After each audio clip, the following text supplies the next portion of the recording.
welcome back to Official Gooner TV. Just want to say thank you again for all the likes, subscriptions, follows, and the posts, the shares from Instagram, Snapchat, Facebook, my Twitter, and WhatsApp. Had a lot of friends and family supporting me massively, sharing the channel and sharing the Twitter. So I really do appreciate you guys. Keep liking, keep subscribing, all of that. Comments are important as well. I want to see what you guys think. I'm going to actually do a video replying to some of the comments from my previous videos. That's going to be at some point this week, so stay tuned for that. Having said that, I know I say a lot. You're going to have to bear with me. I'm still getting used to it. Having said that, let's go straight into it for today. It's going to be Let's Talk Transfers again.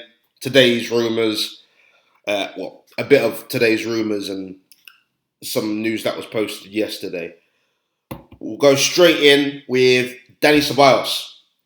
Now, Dani Ceballos was with us last year on loan from Real Madrid.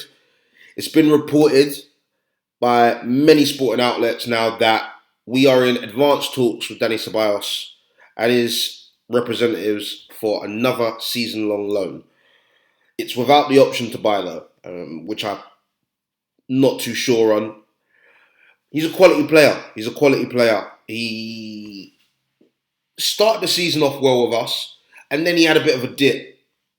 And I think once Arteta came in, he needed to obviously get used to Arteta's training methods and his ideas. And once he did, once we come back from the break from coronavirus, he was immense, honestly. Best I've ever seen him play. He did a great job in that DM/deep line playmaker role. Formed a great partnership with Granit Xhaka, and I think it's going to be a great move for us to get him back. He knows how Arteta plays, he knows the team, he knows how we work, he knows what's expected. So it just makes sense to get him back. I would have wanted it with a option to buy, but Real Madrid simply don't want to lose that talent. I think this benefits them and us. They get to see Dani Ceballos go out and improve, ready to take over, a Modric, a Casemiro, a Toni Kroos once they retire. They're not getting any younger, so he should be, learn his craft over here and then go back. And if they like him, then it's a win-win. And if they don't, then they get to sell him to a team that they know is interested. I think it's a positive move. Again, I think Dani Ceballos should play a bit more forward, to be honest. I think he would be a great cam for us. He's got those sharp turns. He's got that killer pass. I think if we were to get someone next to Granit Xhaka, a proper holding midfielder, he would do brilliant in the cam position. So we'll have to see where that one goes. Again, it's nothing official. It's not confirmed yet. We're hoping and praying it looks good. And it makes sense, to be honest.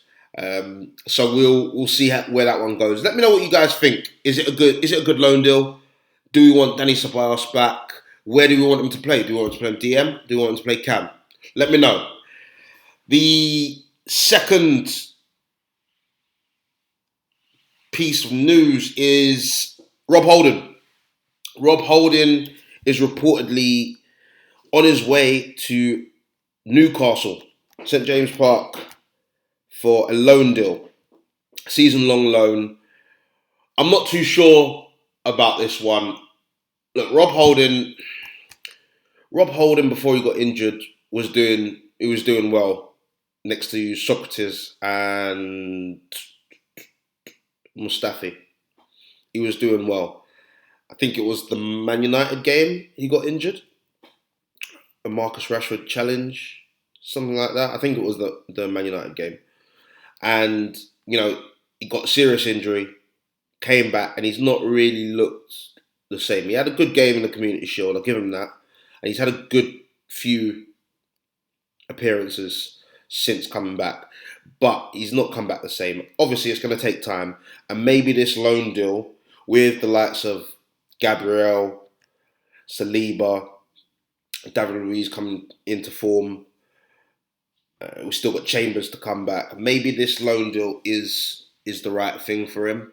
I think we should probably, knowing Arsenal's luck, if we are going to do a loan, we should do a season-long loan with the option to recall in January, personally. I think that's how we should go about it.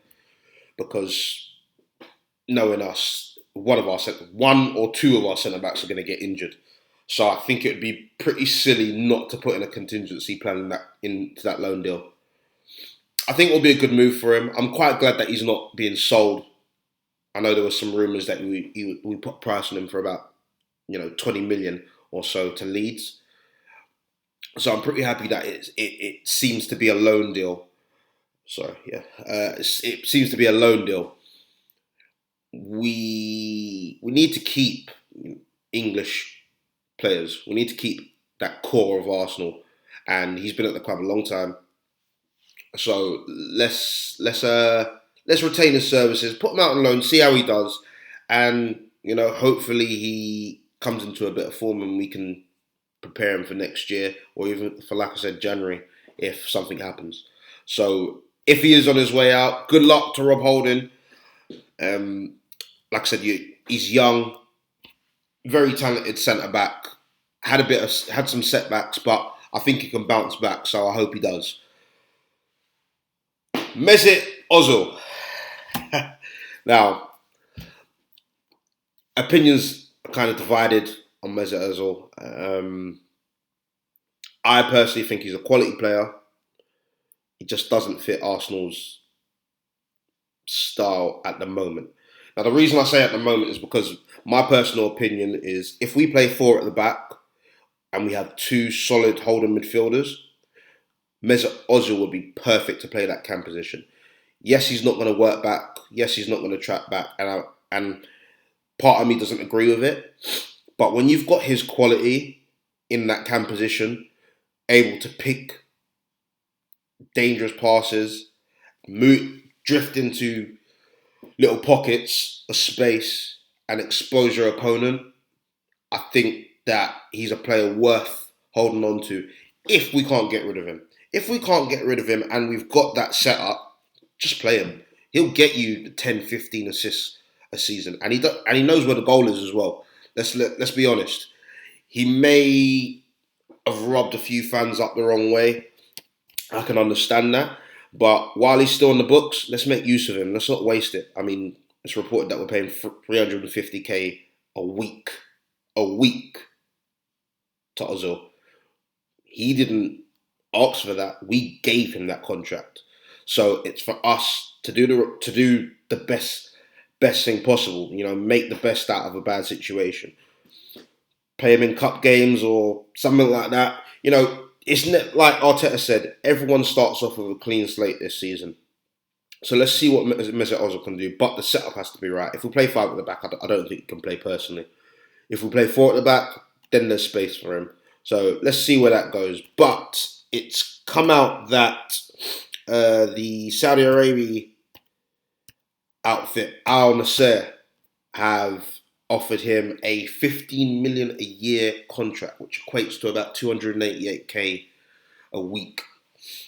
I don't think Ozil will go for that. I think it's a great offer. I would love if he was to go, because that would take off 350k off our wages. We'd be able to really, really put that to use into 2-3 great players. I just don't think it's going to happen. I think Ozil and his agent have made it perfectly clear they are here to stay until the remainder of their contract. I think Arsenal fans just need to get over it now, and we just need to accept it how it is.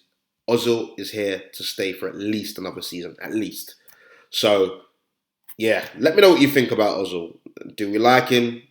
Do we hate him? Do we want him to play? Do we think he'd be good in the setup? Do we think he can make a turnaround? Let me know. Let me know what you think. Amadou Diawara, I hope I said that right. The midfielder from Roma. Now, we've been linked with Diawara for the past week, as an alternative to Thomas Partey. And I'll be honest, I've not seen much of him. I know he came from Napoli, I believe it was, and he's wrapped up about 30 appearances this season and impressed over there in Italy. I know he is quite a versatile central midfielder, can play that DM, centre mid role, and he's quite athletic, strong on the ball, likes to break up play and pass off the ball, something that we would need, to be honest. Said to be available for about 27 million. Also rumoured that we might be doing a swap deal with Lucas Torreira for Diawara. Now, I'll be honest, I don't know much of him. I've not seen him play that much. Again, he's highly rated, 23 years old, much more to come. For me, though, I think with Arsenal, we don't want to get stuck in this pattern of buying players that will become good or might become good. I think we need to go out and get the players that are established, not necessarily over the hill, but players that are good now to help the team now, because we have a lot of players that can develop into world-class players. They just need a little bit of guidance. So for me, I wouldn't really want to see that deal be completed. I'd want to see us invest in Thomas Partey. He's still my number one signing. I think he should be Arsenal's number one signing because he would solidify that midfield. Thomas Partey is the person that I want to see in that midfield, in that defensive midfield role. Again, not throwing any shade on the guy.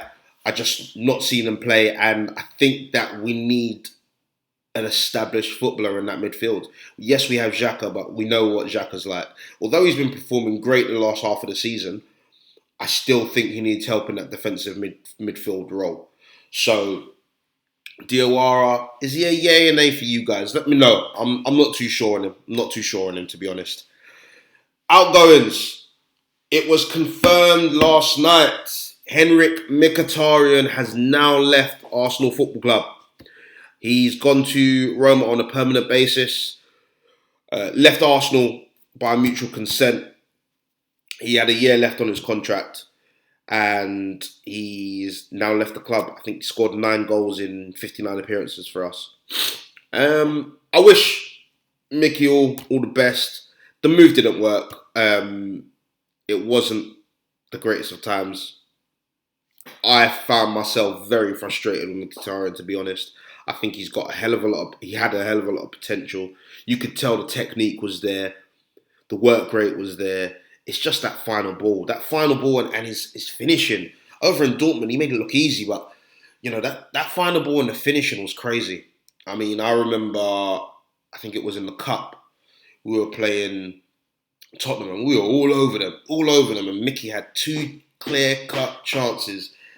One was saved and one went wide, and that was pretty much the story of his Arsenal career there. What ifs and maybes, and it just wasn't a good move for him. It wasn't a good move for him, and I think that he's gone at the right time. He was on massive wages, reported to be anywhere between 200 and 250k a week. That's obviously because we didn't pay a transfer fee for him because he was swapped for Alexis Sanchez. So, yeah, I'm pretty happy that he's gone. Again, I wish him all the best. I don't wish anything bad on him, but the move just wasn't working. And we freed up some much needed wages to spend on better players. So, good luck, Mickey. Thanks for everything, and sayonara. That's it for me. I want to know who you guys want. I want to know. Obviously, we've got Thomas Partey. That's a signing that we want. I touched on Lacazette yesterday. What's going on with Lacazette? Is he staying? Is he going? Is he going to be replaced? If he goes, I think we would be silly to let go of someone like Lacazette. I know he's not had the best of seasons, but he kind of came into it at the end of the season. And, he's a big-time player. Against the big teams, he scores big goals. Liverpool, Man City, Man United, Tottenham. He scores a lot of goals against the big clubs. And we need that sometimes. His work rate is second to none. His hold-up play is good. He's got a great relationship with Aubameyang. I think it would be very silly to let him go, especially for the prices that I'm hearing, 25 to 30 million. Not for me.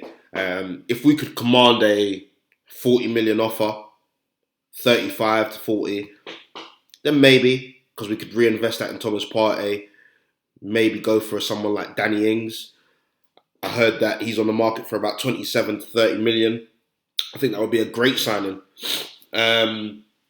But I want to know what's happening with Laka. I think he's a fan favourite. He's one of my favourites, to be honest. I wouldn't like to see him go, but if it's for the better of the team, then possibly. Also, what do we think is going to happen with Martinez?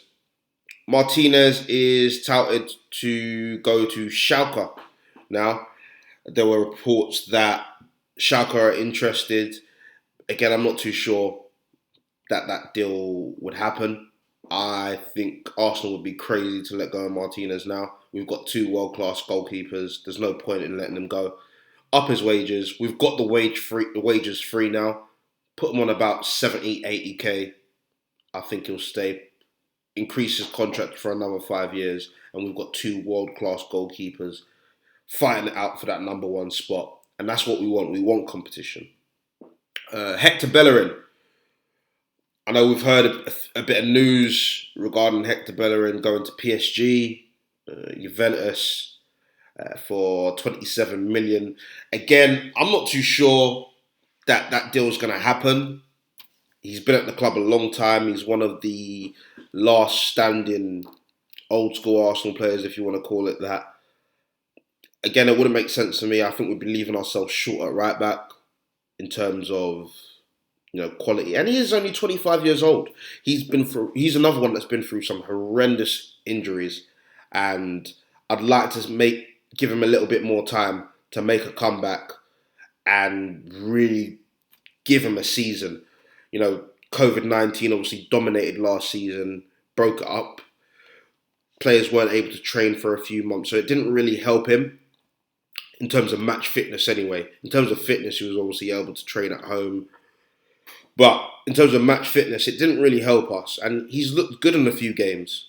So, yeah, I wouldn't exactly sell him now or write it off now. I think from me, that's all. Again, I want to know, who do you think we should go for? Who do you think we should sell? Comment below on my Twitter page. I'll try and answer as many questions from there as possible. Again, thank you for watching. Remember to like, subscribe, follow, share, all of that business. And we shall see you soon. Bless up.